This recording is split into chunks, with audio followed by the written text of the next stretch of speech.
So they leave, and Tom tells them about the Barrow-downs and warns them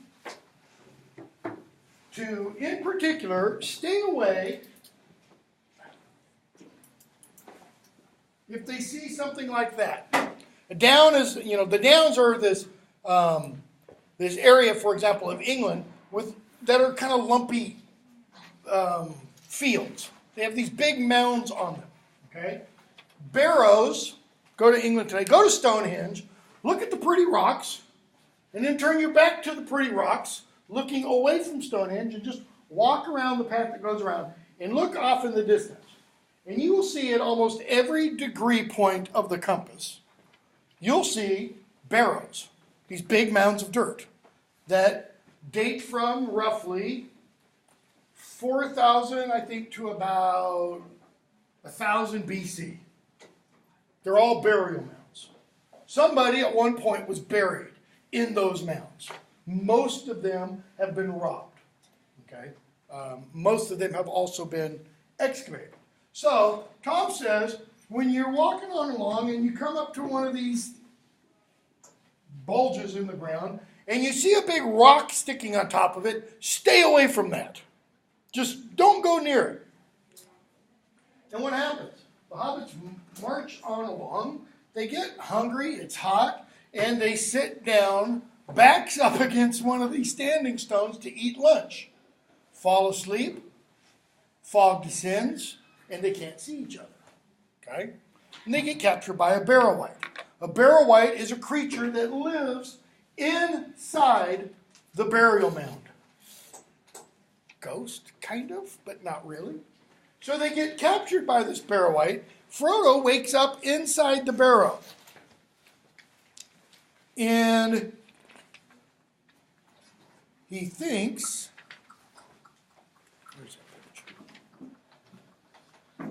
while he's inside, he sees the others.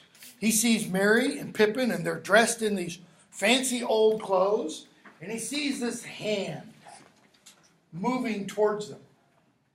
And Frodo sees a sword, but the idea pops into his mind, page 143. He thinks, I could escape. They'll understand. Gandalf will understand if the others don't make it with me. But then he realizes, no, I can't do that. That would be cowardly. He tries to slash the hand. He cries out to Tom Bombadil. Okay? And Tom Bombadil comes and rescues them. Takes them all out in the sun. Takes them out of the old clothes. And then he empties all the, what we would call, treasure. Everything that's been put in the barrel. Okay? Coats of mail, swords, knives, helmets, a lot of it rusty, all this. He lays out and exposes to the sun and to the elements. And he explains where this stuff came from, page 146. And he gives each of the hobbits, how many are there? Frodo, Sam, Merry, and Pippin. He gives each of them a knife that had belonged to the men who were buried in the barrow. Right? And he says, page 146, old knives are long enough as swords for hobbit people. Sharp blades are good to have if shire folk go wandering or go walking. Then he told them that the blades were forged many long years ago by men of Western Essa. They were foes of the Dark Lord, that is Sauron. But they were overcome by the evil king of Carn-dûm in the land of Angmar. Well, who is the evil king of Carn-dûm? He's the captain of the 9 Black Riders. He's the Witch King of Angmar. The Lord of the Nazgul, as he's going to be called. Okay? In just a few pages, we're going to see him kind of up close and personal with Frodo on Weathertop. He's going to make a stab at Frodo. Frodo's going to make a stab at him. And then later on at the Ford of Bruinen, Frodo's going to say, go back. He's going to raise his hand. Frodo's sword that he gets here is going to shatter. Okay? So what is Tom saying? These knives that I'm giving you were forged specifically to fight against this guy and his armies. Now this is important because of something that happens in the third book. It's critically important, okay? Because what happens in the third book couldn't happen without this, all right? Without this, meaning without them receiving these swords from Tom Bombadil, and without them receiving specifically swords that were created to defeat the Witch King of Angmar. One of these hobbits is going to use this sword, knife, and stab the Witch King of Angmar in the back of the knee. And it's not because of the person wielding the sword, I don't think. I think it's because of the sword that it really causes any damage. Even Frodo, we're going to see on Weathertop, stabs the Witch King. He doesn't hit, quote unquote, flesh. He doesn't have any flesh. He's a wraith. Okay? But he hits a piece of the billowing cloak. And we're told by Aragorn, I think, that he is unclothed as a result of that. It's because of the sword that does that. Okay? So, Tom rescues them, and he figures, I gotta make sure these stupid little hobbits get to Bree. So he walks them all the way to the road and says, look down there. That way's Bree.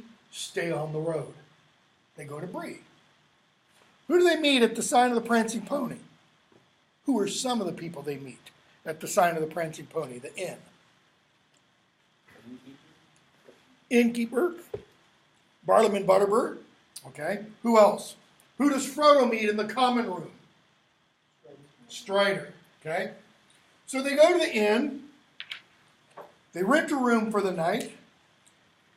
And Bartleman Butterbird says, why don't you come into the common room? That is the room where all the people who are staying at the inn are sharing, drinks together and stuff, listening to songs and telling tales and all that kind of stuff.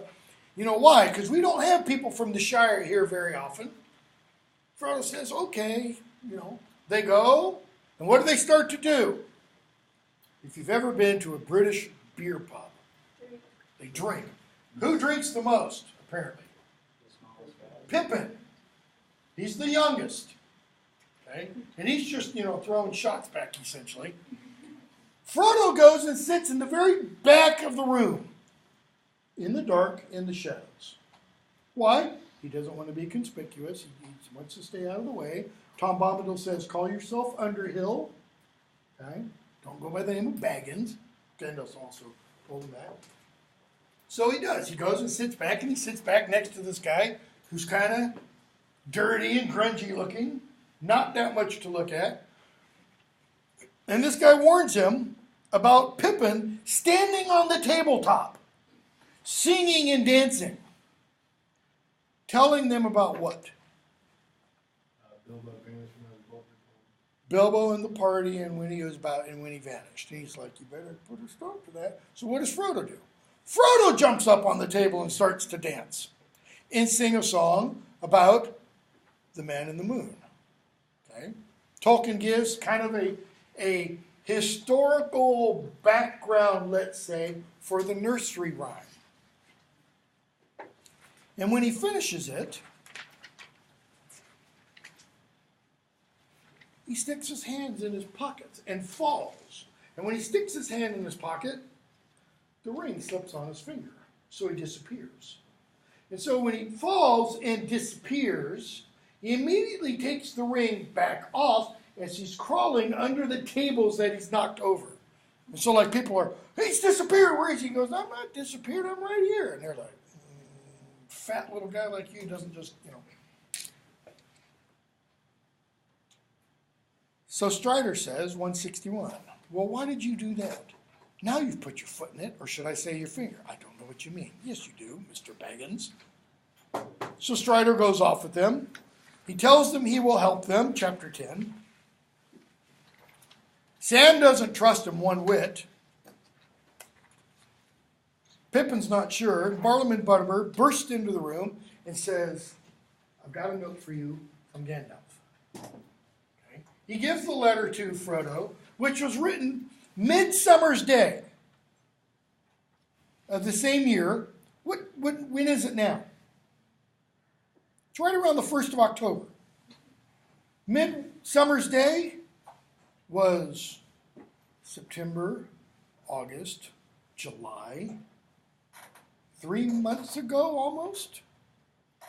The letter was supposed to be delivered immediately. The Parliament just forgot about it. One thing drove out another, as he says. So, Butterbur warns them about taking up with Strider, and then Butterbur gives them the note. And in the note, Gandalf says, "You might meet a friend of mine. He goes by the name Strider." P.S. Make sure he's the real Strider. His real name is Aragorn. He includes a little verse with it. So Frodo says, "Why didn't you tell me you were a friend of Gandalf's?" Bottom of 170. "Would you believe me?" Okay. Sam jumps up again, page 171. Sam says, "How do we know you were the real Strider that Gandalf speaks about? You never mentioned Gandalf till this letter came out. You might be a play-acting spy for all I can say, trying to get us together with you. You might have done it in the real Strider who took his clothes. What have you to say to that?" Okay. Sam's like, maybe 3 feet tall. How tall is Aragorn? He's called Strider on account of he goes about in these long strides on his long shanks. He's 6'4", 6'5". Okay. Does he look like Viggo Mortensen? No. I don't care how much mud you throw on Viggo Mortensen. He's still Viggo Mortensen. He's still nice to look at. Okay? So whoever's going to play Aragorn has to be someone who is not just, where man or woman looks at him and goes, "Not fair." Okay? Person I think would be perfectly cast is an actor named Sam Elliott. Okay? Tall, pretty rugged looking, especially about 10, 15 years ago. He was more handsome than he is now. Deep, gravelly voice. But he's perfect build and everything. He can be cleaned up and good looking. But he usually, most of the roles I've seen him in, even when he plays someone who's in the city, so to speak, he looks like he's lived in a bar for a few days, like he's perpetually drunk. So, Sam says, "What have you to say to that?"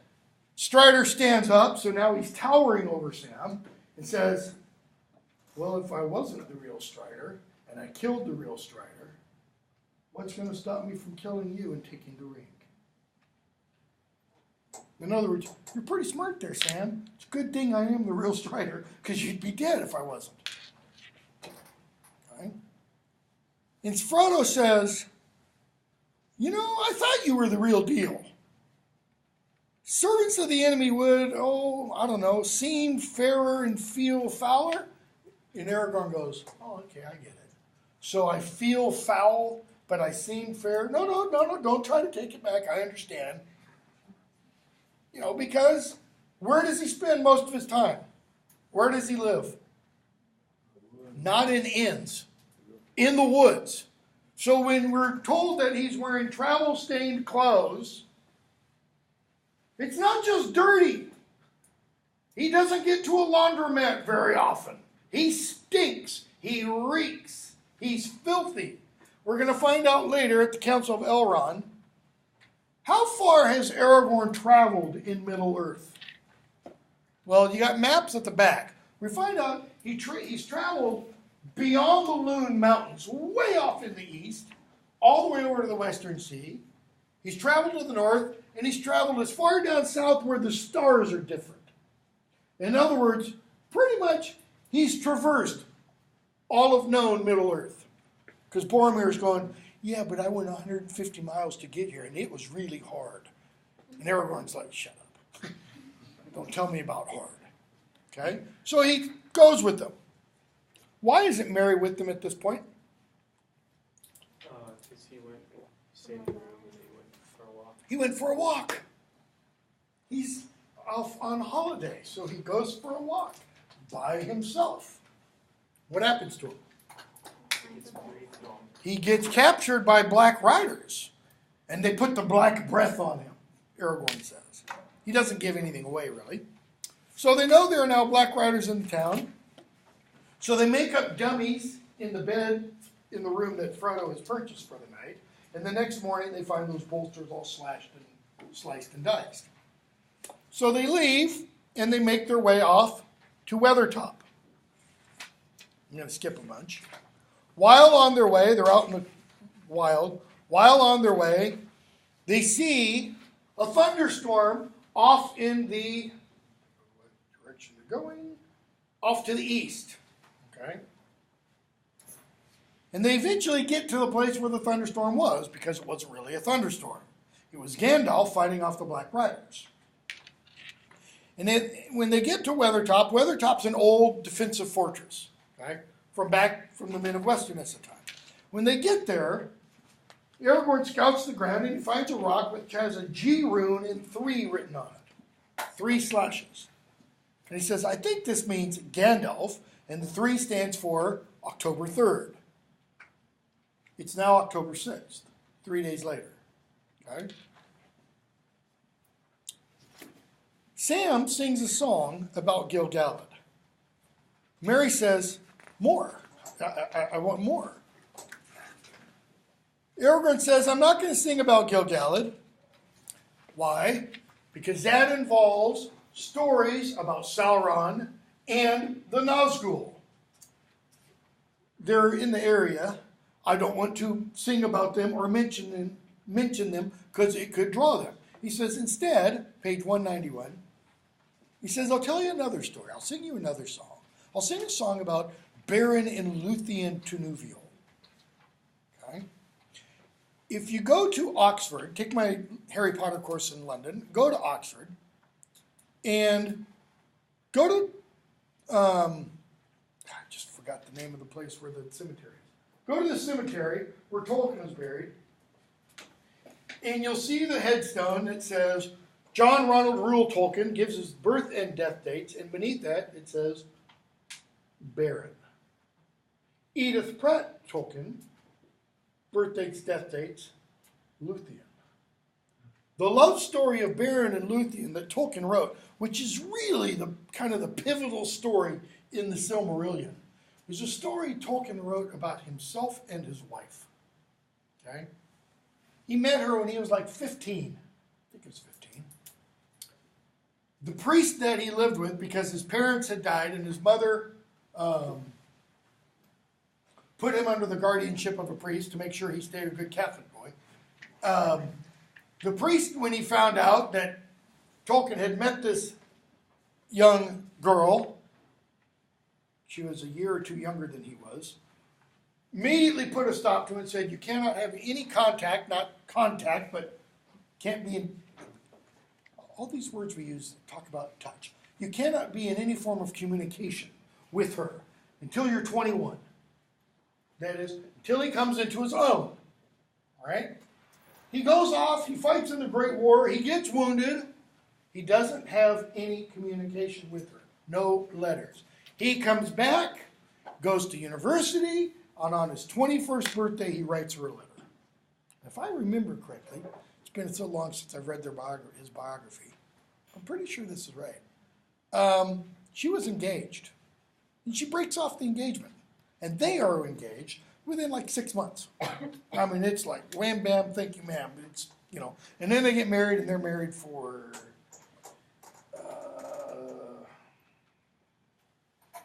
50 years, something like that.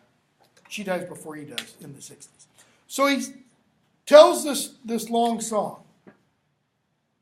And he says, it is a fair tale, page 191, though it is sad, as are all the tales of Middle-earth, and yet it may lift up your hearts. That is, it's a sad song, but maybe it'll encourage you a little bit. Well, it's when you read the whole tale, it's not that encouraging a song. It's about Beren and Lúthien, how they ultimately die. They love each other. Okay, that's good. That's nice. But then they die and they leave Middle-earth. So he says it's a fair tale, but like all tales of Middle-earth, it's sad. Why are all tales of Middle-earth sad? Why isn't there and they all lived happily ever after? One, because that's not how life is. And what's another reason? What does Middle Earth lack? Let's say that our world has, other than electricity and cars and phones and all that kind of stuff.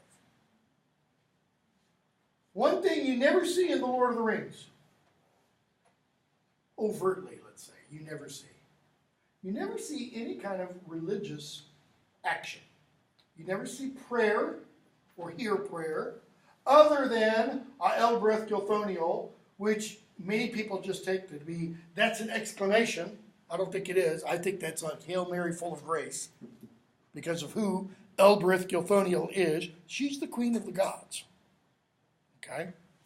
But you never see anybody say, "Oh, mighty Manwe, help me in this great trial. Oh, dear Eru Iluvatar, send me your XYZ to help me during this time." None of that. Okay? And there's seemingly no afterlife. You die, you go to the houses of your fathers. In other words, you go to their bones. You die and you just stop. You cease existing. When elves die, they get killed. Guess what? They go off to what are called the Halls of Mandos. And, like a Chevy Volt, they get plugged into the wall. Their batteries get recharged. And they can get sent back to Middle Earth. Reincarnation. And they can do that. Just not for all eternity, but for as long as the world lasts. Okay? So there's no real hope. There's no real hope. There's no real assurance that, like Tolkien says in the fairy story essay, good will win out in the end. There's no promise of that. It's, sometimes the bad guys win. And maybe ultimately the bad guys win. Germanic mythology, for example. Any of you know anything about Germanic mythology? The film, but one of the Marvel movies coming out, I think, in either November of this year or next year. Ragnarok. I thought that was Scandinavian. It is Scandinavian. Scandinavian's German. Okay? What is Ragnarok? It's the end of times. It's the doom of the gods. Okay? So what happens at Ragnarok?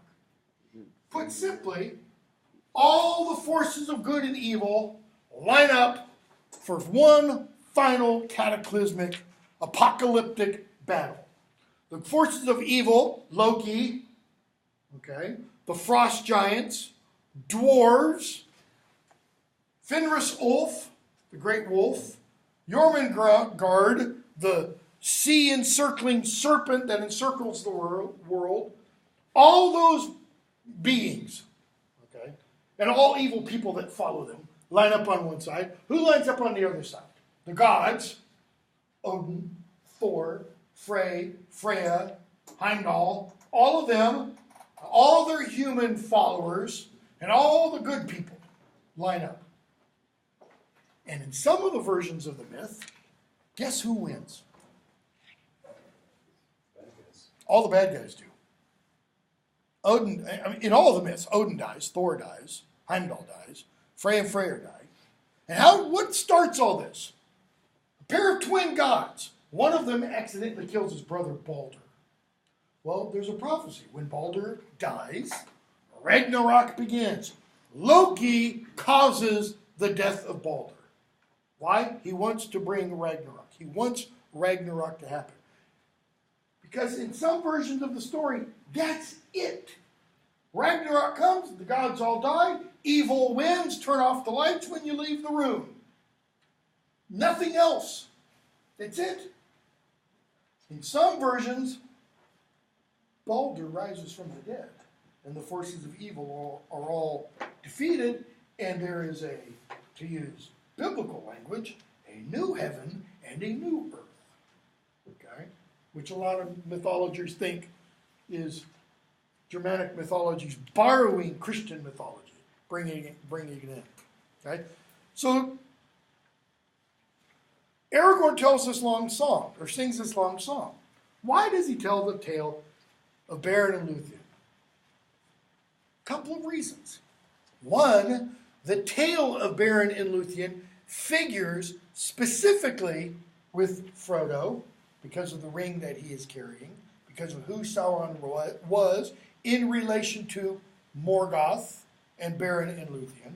And two, because it's personal to him. Aragorn is a direct descendant of Beren and Lúthien, as is Lúthien. Okay? Lúthien is going to make the same choice, Arwen is going to make the same choice Lúthien will make.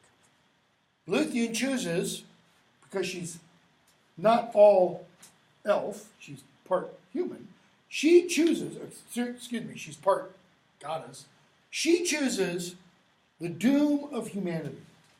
She will die and not go and be off with her ancestors in the halls of Mandos. She will die and leave the world forever. Because that's what will happen to Beren. And she doesn't want to leave Beren ever. When we get to the end of the Lord of the Rings, Arwen makes a decision to forego her elven side and to be completely human, so that she too will die and never be reunited with her father. Okay? Aragorn, right now, when we meet him, is 87 years old. 87. Okay? And yet he looks 40. All right? He dies, if I remember right, about 175. He's over 170. Lúthien goes on for a couple hundred years longer. Why? Because she was elf. It's not like you flick a switch and you immediately change your DNA from elf to human, and that means you automatically, die early. So he then explains kind of the story of them and how it relates to them. And they realize the Black Riders are coming. So they get fire, because that's their best weapon they have against the Black Riders, and they kind of line up around the fire, backs to the fire, and they're holding these brands out. And all of a sudden, Frodo has this urge. Put on the ring. And he's thinking, no, that's not really a good idea. It's pretty stupid, actually. Put on the ring. He puts it on, and what happens? It's like he's in noonday. He can see the Black Riders clear as daylight. He can't see his friends. Right? And he sees the Captain of the Nine. He launches at him. The Captain of the Nine leans at Frodo, and Frodo cries out, "O Elbereth Gilthoniel," and gets stabbed in the arm. So he gets stabbed by the Captain of the Nine. He gets stabbed with what Aragorn calls a Morgul blade. Morgul refers to the valley that the Captain of the Nine is now a king of in Mordor. The little area that he's in charge of. Okay? But he's also afraid that a piece of the blade is broken off. So they have to make their way to the Fords of Bruin, which is the border of Rivendell. Time passes, and Frodo gets sicker and sicker and sicker. Aragorn can heal him some. We find out he has some healing powers with herbs and such. But they almost get to the fords and they hear the jingling of a horse harness. And one of the hobbits wonders if it's the Black Riders. Aragorn's kind of like, no, they don't really play jingle bells on their horses. Turns out to be an elf from Rivendell. Who is it? Glorfindel. Why Glorfindel and not Arwen, warrior princess? Because Tolkien is not Peter Jackson. Okay? Why does Peter Jackson put Arwen here? Any ideas? He tells us in some interviews. He tells us very specific what are some of the reasons for putting Arwen there. Purely demographics. He says not all the people watching my movies are going to be men. The women need somebody to see and identify with too. Okay? So he changes the artistic structure on the basis of dollar signs. Okay? So Glorfindel comes. He puts Frodo on his horse. When they realize the Nine are getting close, speaks to his horse, the horse runs, and Frodo gets to the ford of Beren. Which looks like this. This is the river. Frodo makes his way across, and he turns around and faces the Black Riders. The captain of the nine, I'll call him L.N. for Lord of the Nazgul, and two other riders come into the water, and the other six stay on this side of the river. And Frodo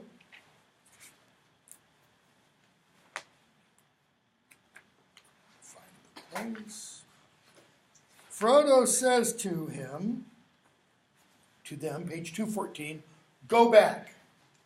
Go back to the land of Mordor, follow me no more. His voice sounded thin and shrill in his own ears.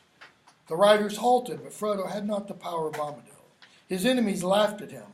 Come back. To Mordor we will take you. And he says, go back. The ring.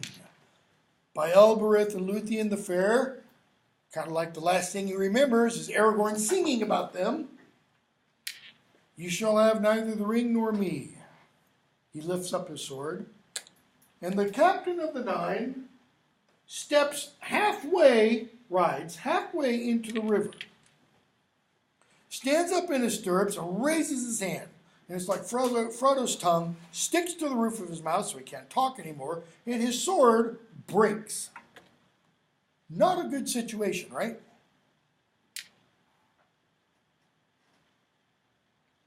And at that very moment, it's like the water suddenly rises up 30 feet and starts to wash down.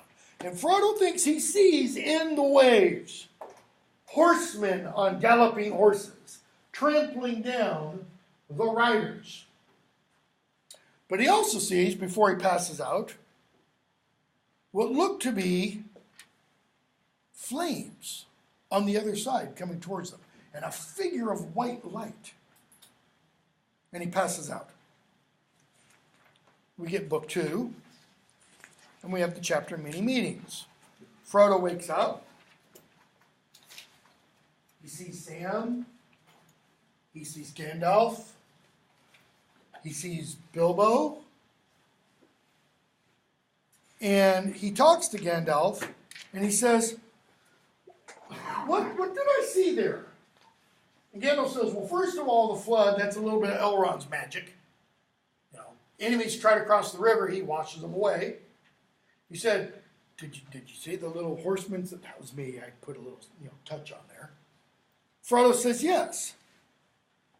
And then Gandalf says, and here in Rivendell, there live still some of the Dark Lord's chief foes. This is the bottom of 222.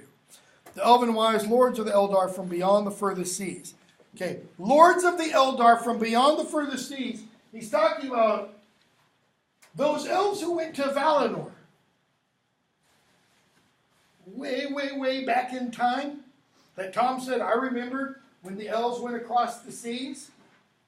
There are some elves in Rivendell who lived here and stayed here after the other elves came back here.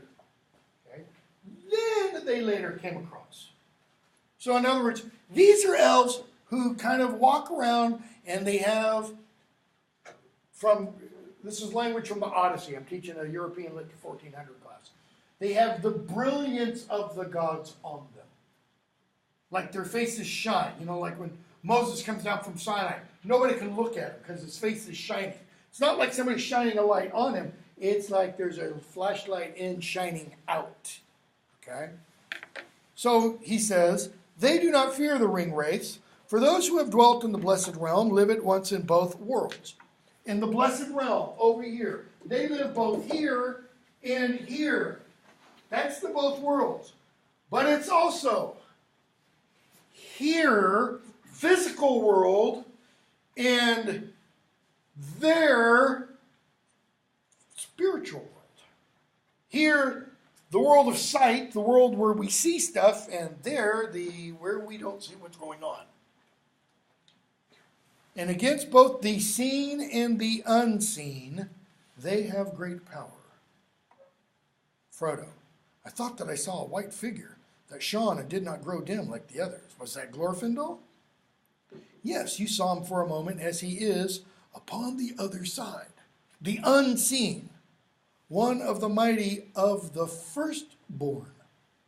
Okay, the firstborn are the elves. Doesn't mean he was one of the elves made by the Ainur and they went, yoo-hoo, wake up. And he was one of the first to wake. He's not first generation. He's, second or third generation. But he's thousands of years old. He is an elf lord of a house of princes. Indeed, there is a power in Rivendell to withstand the might of Mordor for a while. Okay? So they keep talking, and then he meets Bilbo and stuff. And then we get the Council of Elrond. I'm going to try and go quickly. Who shows up for the Council of Elrond? Okay, Frodo is obviously invited. Let's start with the Elrond. It's his house. He's invited. Gandalf is there. Glorfindel, obviously. Okay. Frodo. And where Frodo goes, Sam goes too. Okay. Merry and Pippin, they're off drinking shots or something off, somewhere. Glóin and Gimli of the dwarvish people. Legolas from the northern elves, the elves of Mirkwood. Okay. Boromir from Gondor. And then some other elves like from the Grey Havens and a few other folks. But that's kind of the main ones. And what happens first is Glóin tells them why he has come. They've had 3 times an emissary come from Sauron and saying, hey, have you heard anything about a little ring? It's just a little ring. It's not important, but, I kind of like it. Any word. And if you have word, if you know anything about this ring or about this guy named Baggins, I'll give you what you want. Okay, so they say, we haven't given any response, but we thought we'd seek your advice. And Elrond says, you have done well to come, page 242. You will hear today all that you need in order to understand the purposes of the enemy. What shall we do with the ring, the least of rings, the trifle that Sauron fancies? That is the doom that we must deem. Now notice how he uses those 2 words, doom and deem. That is the doom that we must deem. What does that sound like? Because usually when we use the word doom, what does it mean? Bad stuff. That's the bad judgment that's coming. He just means that's the judgment that we must judge. That's the decision that we must decide, is another way of putting it. Okay? Tolkien's using doom and deem in much older meanings of the word. But he uses it here in Elrond's mouth so that everybody in the council is familiar with Elrond's use of it. Because later on in the council, they're going to hear about the doom of Minas Tirith. Okay? From the little poem, or riddle if you want, that Boromir brings. And Boromir interprets that to mean the end of Minas Tirith. And Aragorn kind of stands up and says, but that's not what it means. Didn't you listen there, Elrond? It means the judgment of Minas Tirith. Okay? So, he says, that's the purpose for which you were called hither. Called, I say, though I have not called you to me, strangers from distant lands. You are here by chance, as it may seem. Yet it is not so. Why? Why isn't it chance? And he's going to say 2 or 3 times in this council, it's not chance. It's not happenstance. Nothing occurs by chance. Because just as Frodo was meant to have the ring, so each of these people was called to come to Elrond, even though Elrond did not send them a message. Okay? He says, you are all supposed to be here. Why? So we can determine the fate of the future. Believe rather that it is so ordered that we who sit here and none others must now find counsel for the peril of the world. It's upon us. The future of the world is on our shoulders. Okay? So Elrond speaks first. And he tells them what he knows of the history. He talks about Númenor. He talks about kings of men of Middle-earth. He talks about Elendil the Tall and his mighty sons, Isildur and Anarion. He talks about Sauron. He talks about the battles of the last alliance of elves and men. He talks about Isildur cutting the ring off Sauron's finger. And Frodo's like, whoa, whoa, whoa, time out here. I thought that was a long time ago. He says, it was a long time ago. He says, page 243, my memory reaches back even to the Eldar days. Eärendil was my sire. Okay, so he gives us a little genealogy. We have Elrond. He says, Eärendil, that's the Arendelle that I mentioned the first night of class from the Old English poem. Eärendil was my sire, who was born in Gondolin before its fall. And my mother was Elwing. He says, lost my place, daughter of Dior, who is what? Son of Lúthien of Doriath. Okay? So Elrond, you go back. Parents, grandfather, great-grandmother. Lúthien was his great-grandmother. The song that Aragorn was singing about thousands of years ago is like within living memory for Elrond. Okay? Or nearly so. In fact, he says, I've seen 3 ages in the west of the world. I was the herald of Gilgalad. In other words, I was there when Sauron had his finger cut off. I tried to get Isildur to throw the ring into the fire, and he wouldn't listen. Okay? Boromir, so that's it. That's what happened to the ring. Okay? We're going to skip a bunch. So Elrond finishes his talk, page 245. Boromir says, let me say some things. Let me talk about Gondor, because he kind of gets the impression that Elrond dissed Gondor a little bit. So he says, believe not that in the land of Gondor the blood of Númenor is spent, page 245. By our valor, the wild folk of the east are still restrained, blah, blah, blah, blah, blah. Okay?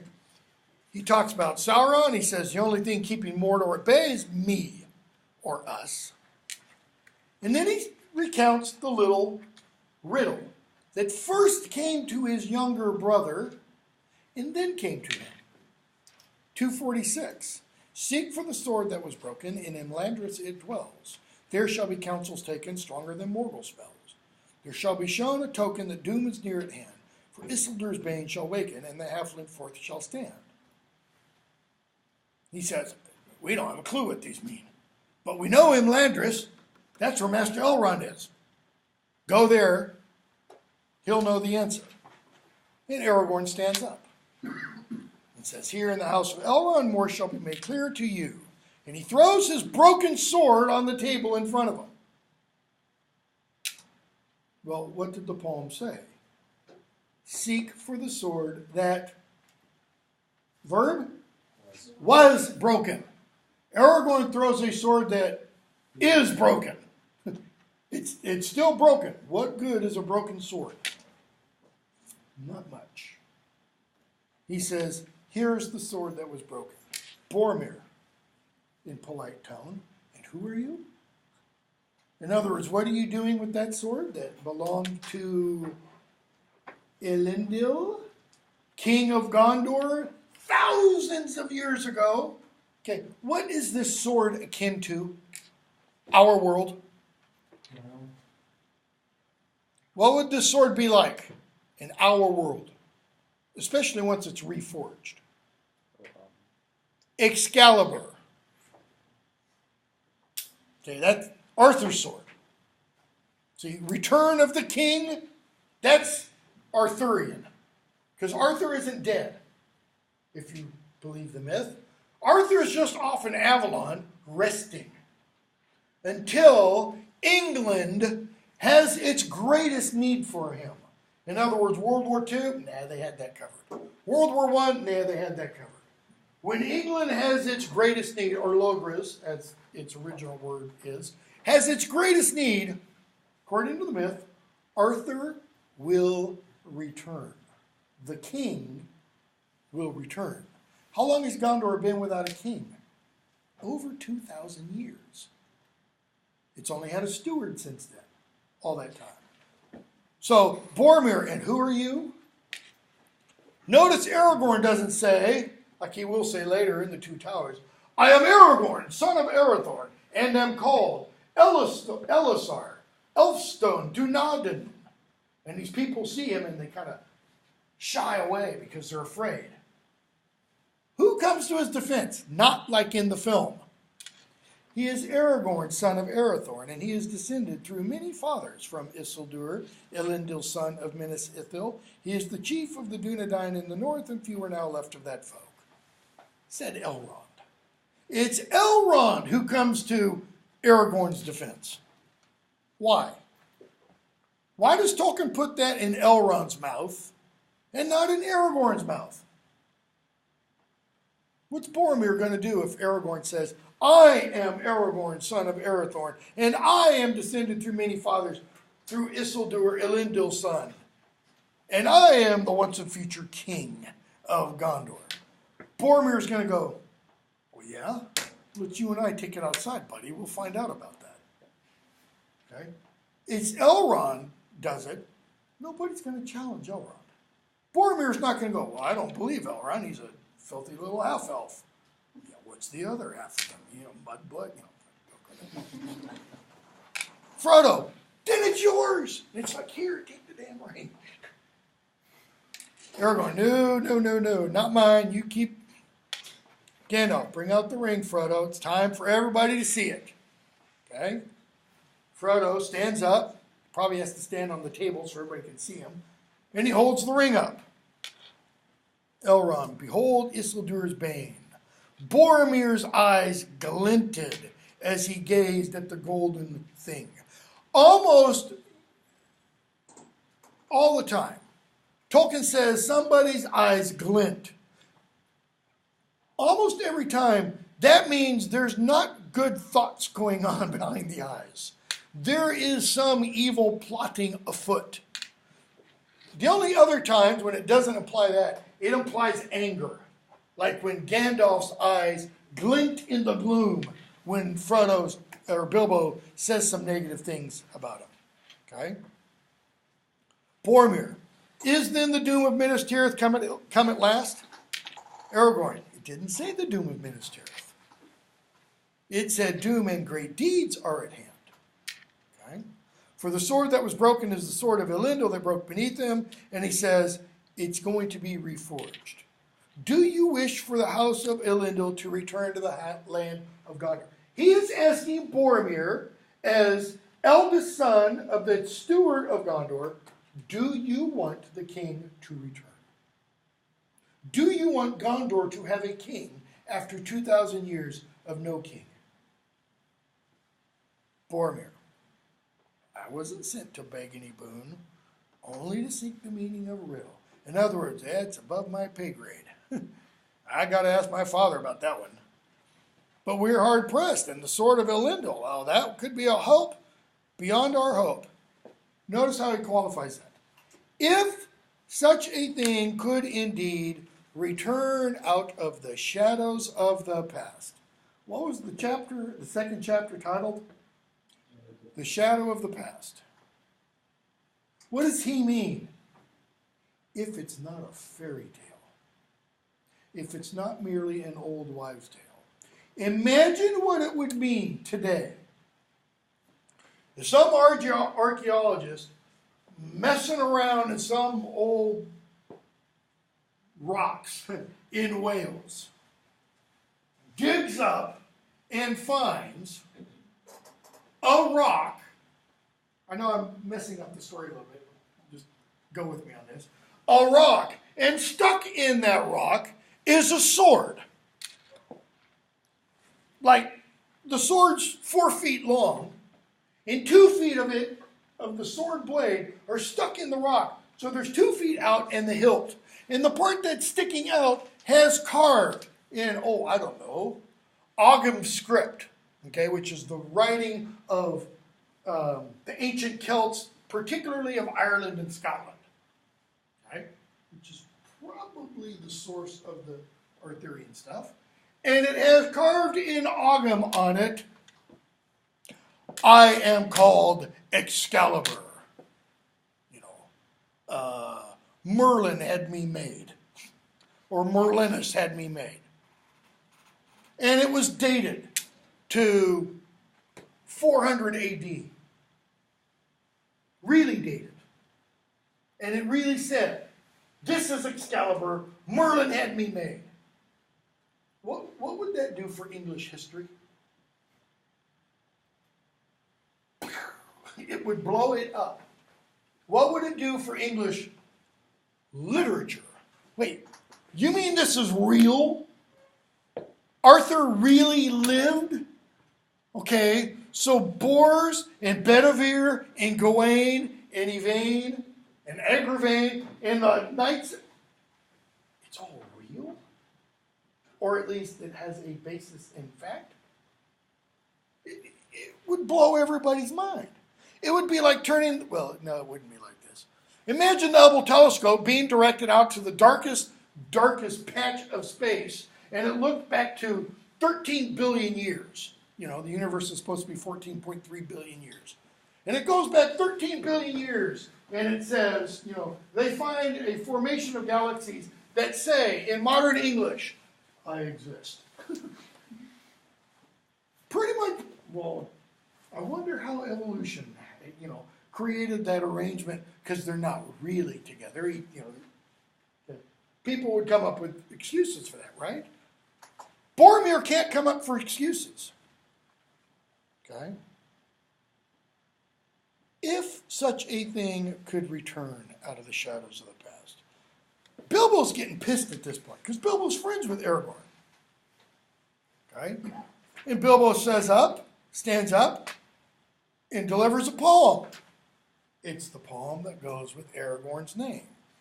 Okay? Aragorn smiles at Bilbo and then turns to Boromir. Page 248.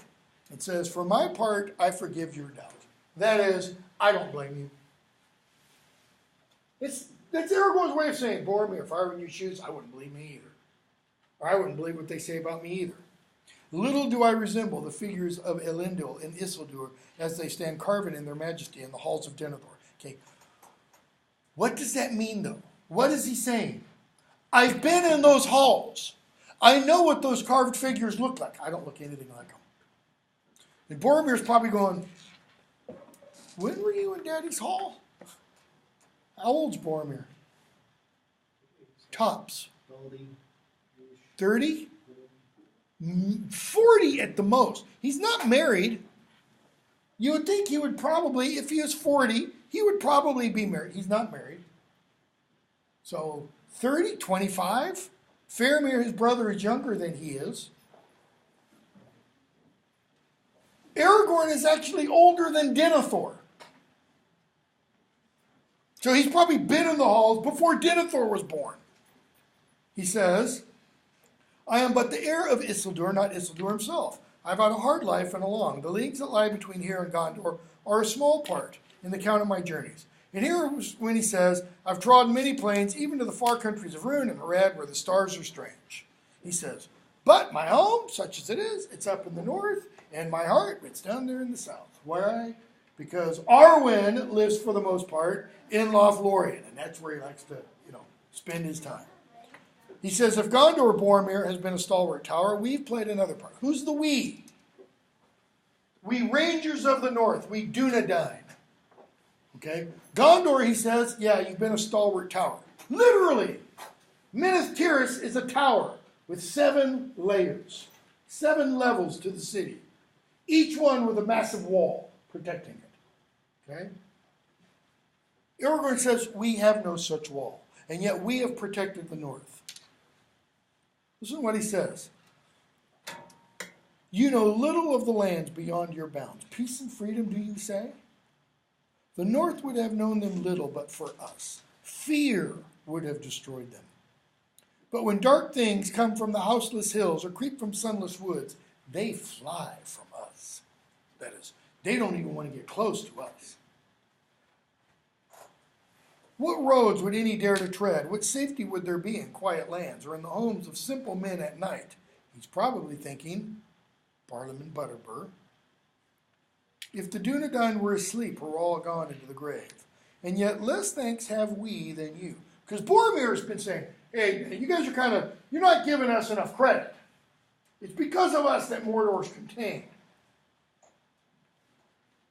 Travelers scowl at us. Countrymen give us scornful names. Strider I am to one fat man who lives within a day's march of foes that would freeze his heart or lay his little town in ruin if he were not guarded ceaselessly.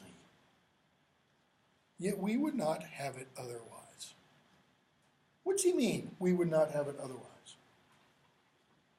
Okay? You could say he's talking about Bree here. And he says, within a day's march from Bree, there are foes that would freeze Barrow-downs Butterbur's heart if he knew about them. But he doesn't know about them. Why not? Because the Rangers protect Bree. They keep all harm from coming. And he says, and we wouldn't have it any other way. That is, we wouldn't have it any other way than that the people of Bree be totally ignorant of the dangers that's out there and not know we're the ones protecting them. How selfless is that? That's not even saying, hey, every year, on Veterans Day, salute your local veteran. He's saying, no, we don't get that. No, what do we get? When we are seen, they call us names. Okay? If simple folk are free from care and fear, simple they will be. In other words, he seems to be saying, care and fear and having to confront those and deal with those make you complex. They make you less simple. If simple folk are free from care and fear, simple they will be, and we must be secret to keep them so. It's good, Aragorn is saying, to be simple. It's good to be free from fear and care. You're going to see when we get to the Harry Potter novels. Hermione tries to do what, for those of you who've read them, to the house elves? Give them their freedom. What's another way of putting that, really? Put it in our real world terms.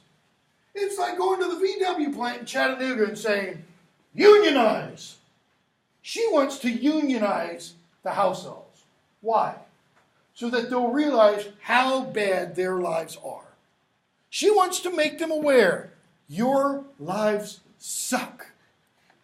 Whereas they think, we've got it pretty good. Albus Dumbledore is a really nice master. And Hogwarts is a cool place to work. And we have all these kids around. And they love being fed.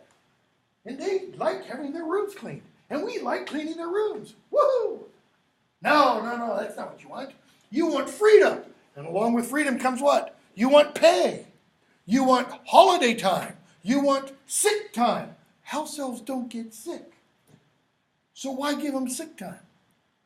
Okay? In other words, in order for her vision of house elf freedom to be achieved, what must first happen to the house elves' minds? Keep going. But what does that really mean? They must learn fear and care. In other words, they must learn to be miserable so that she can make them slightly less miserable, as opposed to them being proverbially fat, dumb, and happy, being completely ignorant about their so-called lot in life. So he says, that has been the task of my kindred, while the years have lengthened and the grass has grown. Why is it the Shire seems like paradise? Because they're oblivious. Okay. They don't want to know anything on the outside. Is it that they don't want to know anything? They don't have to. They can place them. It's because there are sentinels protecting the Shire. I mean, true sentinels, men who don't sleep at night, standing backs towards the Shire, swords outstretched, protecting the Shire. That's what keeps evil from coming into the Shire. That's what keeps the Shire at peace. What is Tolkien really saying? If people will be simple, not hobbits, not the people of Bree, people in small town England, people in small town America will be free. What purchases that freedom? Other people not being free. Other people doing what? Standing guard, standing sentinel. Maybe not on the outskirts of town. Maybe that standing guard is being in the Navy on an aircraft carrier out in the middle of the Indian Ocean. Maybe it's being at Fort Campbell. Maybe it's being in a bomber in the air right now, doing bombing runs over, just south of the DMZ in Korea, showing the fat little crazy guy, don't go there, because maybe it's General Mattis saying, you do anything against us and our allies, and North Korea will be no more. I mean, that's essentially what he said the other day. There will be such massive annihilation. Just don't. Okay? Aragorn is saying, Boromir, you get some credit. We don't get any. And guess what? We don't want any. Boromir does. Boromir wants the chest full of medals. He wants to be the one in the TV screen. Aragorn's like, we just want to go about our business.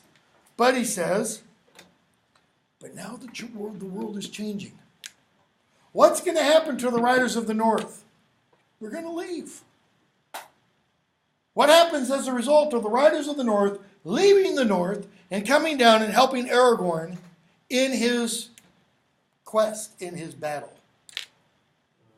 Those places aren't protected. Exactly. What happens to the Shire? Tolkien talks about this in the foreword. He says, or the introduction, he says the chapter, the scouring of the Shire was foreseen from the beginning. He already knew about that chapter when he began writing this before the outbreak of World War II. Because a lot of people said, oh, well, he had to have written that because of what happened after World War II. When there was, so much raiding going on and there was so much lack of goods and such, that had no. Why? Because he's showing you can't freeze the world in time. See, Frodo thinks that when he leaves the Shire with Sam, he's doing what? He's protecting it. He's going to save it for what purpose? So that once he destroys the ring, or gives the ring to whoever is going to destroy it, what can he do? He can go back and live the life he had. He can go back from his journey and just kind of pick up where he left off, and nothing will be different. But Tolkien, the author / veteran of war, realizes you go off and you see the fields of Verdun or the Battle of the Somme in France. You don't go back to the same. We're going to see a scene in here in Two Towers. Two Towers? Yeah, in the Two Towers.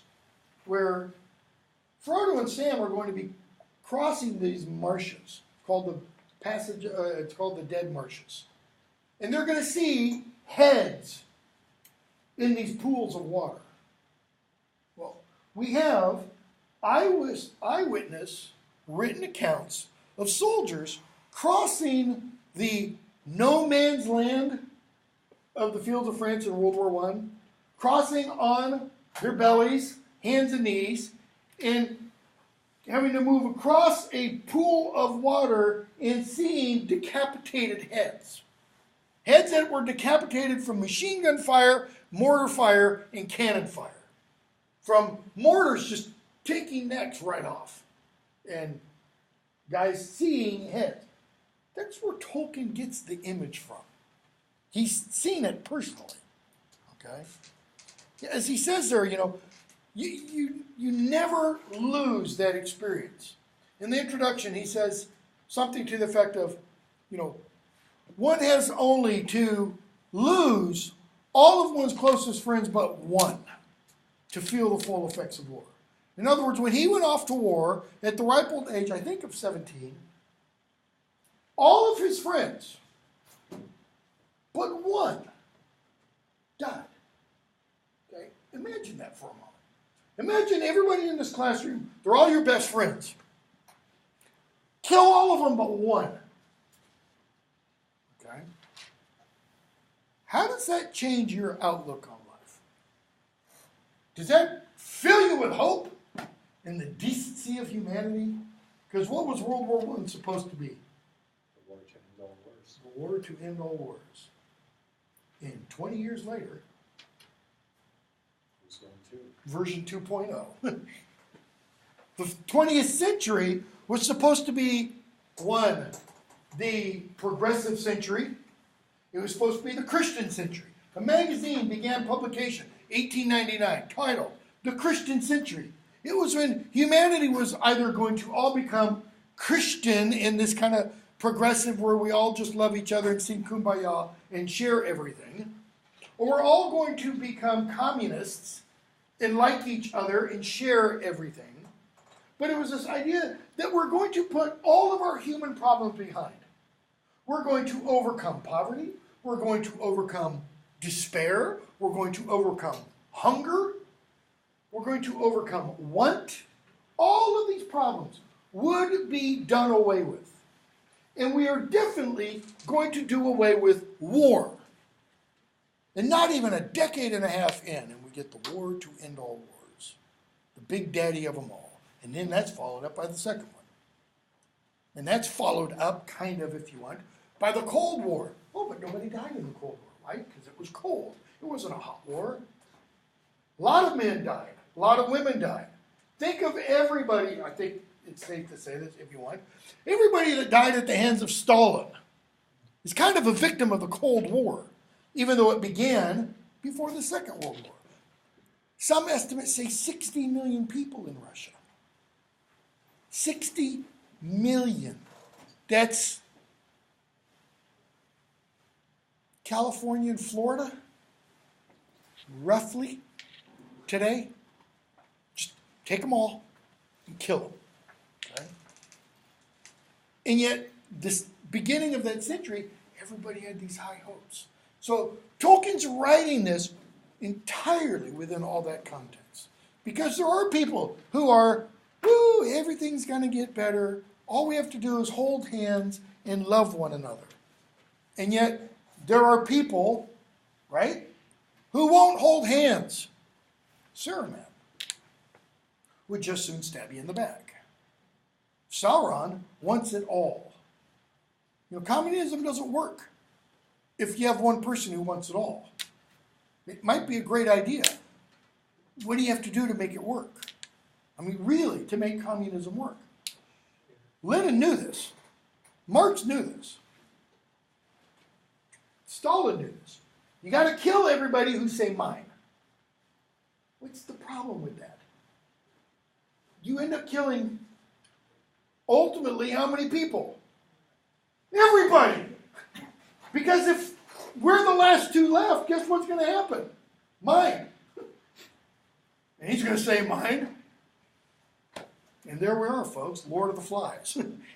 Battle of the Fist. Who's going to win? Okay? So then, not Boromir, Bilbo tells his tale And then Gandalf tells his. I'm going to skip a bunch. But before Gandalf tells his, he reads the inscription of the ring. Now, we heard it before, but we heard it in the nice language. The common Westron, as it's called. Page 254, Gandalf recites the verse in Mordor language. Is that black speech? Yes. Doesn't mean the speech of black people. It's the black tongue of Mordor. Okay? Ashnaz Durbatulek, Ashnaz Gimbatul, Ashnaz Thrakatulek, Agburzim Ishi Krimpatul. It's very kind of Germanic and has some Eastern tones to it. Okay? Notice, the change in the wizard's voice was astounding. Suddenly it became menacing, powerful, harsh. You can't listen to German and think, the language of love. It's not like Italian or French. It just doesn't work. Okay? The shadow seemed to pass over the high sun, and the porch for a moment grew dark. All trembled, and the elves pulled their ears.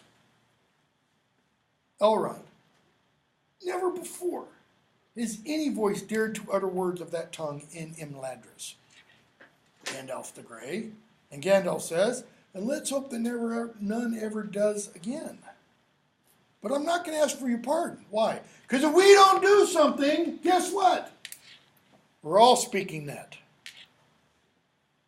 This is Gandalf's way of, let's cut to the chase, folks.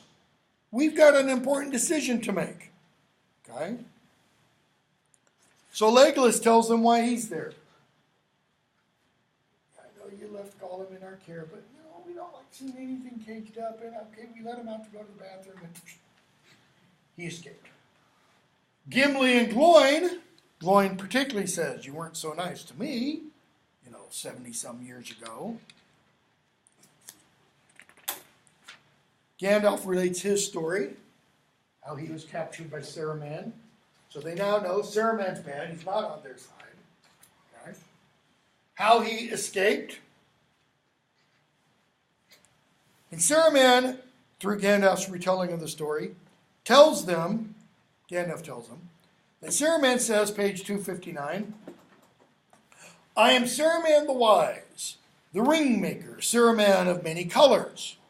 Because he's no longer wearing a white coat, or cloak, if you want. And Gandalf says, I looked and then I saw, his robes, they're not white. They seem white, but when he moves, they're woven of all different colors and it's kind of shimmering rainbowish.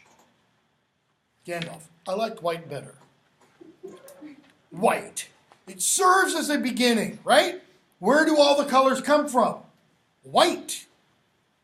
Stick a prism under a white light, shine a white beam of light through a prism, and what does it do? It gives you the rainbow.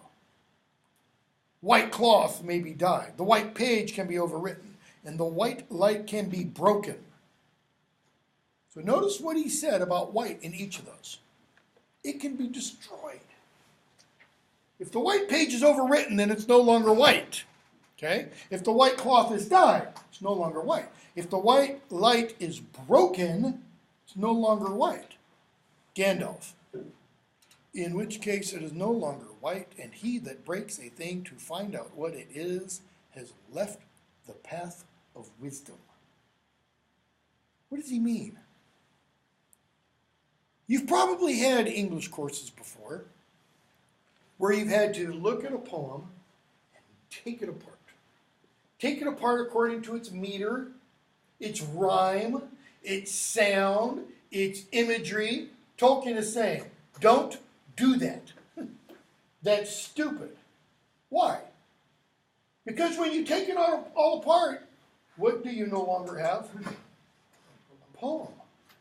He uses an example in the S.A.M. Fairy Stories of a stew. He talks about the cauldron of story as being like a great big pot that all these elements go in and they cook over time. Things that confer invisibility. Like a ring or like a magical cloak. Kings that are lost and reappear. They get put into this cauldron and they get cooked over time. And out of that cauldron comes stories that we have today that we like, that have elements that go back hundreds and thousands of years, like things that confer invisibility. Tolkien didn't invent that. J.K. Rowling didn't invent that. Whoever wrote the Nibelungenlied in 1204 didn't invent that. We know there are tales from ancient Greece and Rome and India that have things that make you invisible. Guess what? There's something in us that would like to be invisible. That's one of those escapes that I talked about that Tolkien said we'd like. Okay? So, Tolkien says about that cauldron of story, it's like kind of like a stew. Let's say I invited you to class one night. I said, don't worry about dinner. I'm going to bring stew. Just bring a hearty appetite.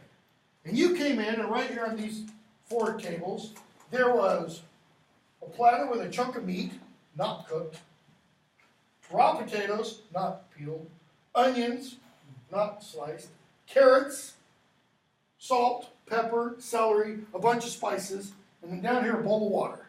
And I said, dig in, have stew. You're going to go, what the hell? That's not stew, that's the ingredients of stew. And then over on this side, I had a big old simmering pot of stew. Well, everybody's going to come over here. Why? Because it takes all of those things mixed individually, put together, cooked over time to produce this. But you can't take this apart. You do, you're left with that. Right? Tolkien is saying, don't try to understand a story by taking it all apart. Don't try to, well, is Gandalf really descended from the Scandinavian names of dwarves from a list in the Völuspá? Because there is a work called the Völuspá that has a list of names of dwarves, and Gandalf is one of them. Woo! Big deal, right? What does that tell us about the character of Gandalf? Nothing. Absolutely nothing. Okay? What tells us about the character of Gandalf is what Gandalf says and does in the course of the story. Okay?